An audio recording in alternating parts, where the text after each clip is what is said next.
En el hospital las horas se sucedían muy lentamente, sobre todo en el turno de noche, y las enfermeras tenían la costumbre de contarse historias entre ellas de todo tipo, divertidas, dramáticas, de terror y de amor.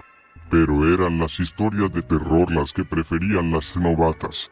Una vez, una de las enfermeras más viejas, Mercedes, durante una noche contó lo siguiente: hace mucho tiempo, en la década de los 70, tuvimos como paciente a un anciano de unos 80 años, el señor Moore, que llegó al hospital con un cuadro agudo de peritonitis.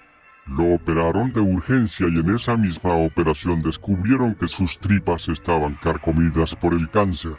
Los doctores cerraron la herida y luego lo pusieron en la sala del pabellón 3, donde generalmente van a parar los pacientes que ya no tienen más remedio. Nadie quería atender al señor Moore.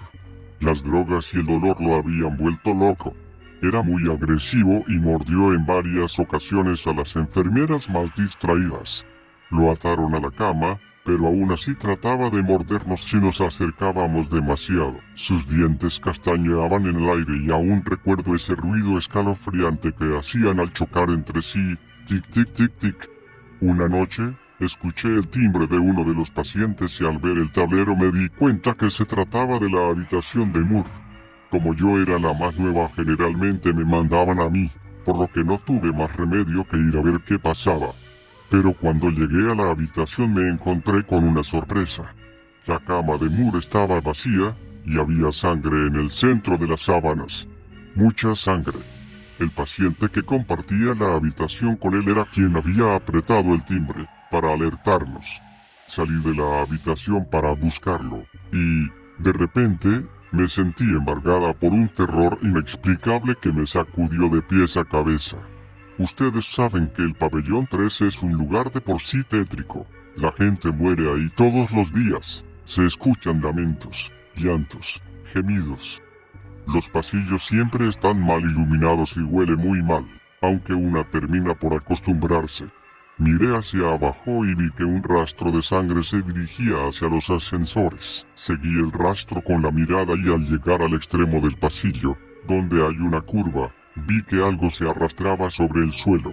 Parecía una serpiente y al principio pensé que lo era, pero luego, con horror, me di cuenta que se trataban de las tripas del señor Moore. Se le había abierto la herida y arrastraba las tripas como una horrible cola de unos 10 metros de longitud. Se tambaleaba en dirección a la puerta abierta del ascensor, con aquella asquerosidad siguiéndolo. Corrí hacia él y resbalé en la sangre del piso.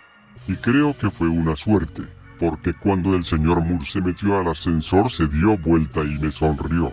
Fue la sonrisa más maligna y demencial que vi en mi vida. Sus ojos estaban negros para el dolor o la locura. Apretó el botón de la planta baja y las puertas del ascensor se cerraron.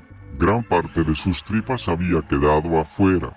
No necesito decirles lo que ocurrió cuando el ascensor bajó. Tampoco quiero hacerlo, porque fue repugnante y estremecedor.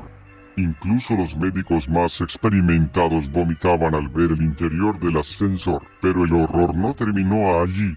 Al cabo de una semana de haber muerto el señor Moore, una enfermera dijo haber visto a un anciano caminando por el pasillo del pabellón 3, con las tripas siguiéndolo como un rabo. La enfermera renunció algunos días después y el mito del fantasma del señor Moore quedó, aunque nadie volvió a verlo. Apenas la enfermera Mercedes terminó de contar esto, una de las novatas señaló con cara de espanto hacia el pasillo. Allí, a través de la puerta entreabierta, podía verse un intestino largo y ensangrentado, que con lentitud de gusano se arrastraba sobre el suelo en dirección a los ascensores.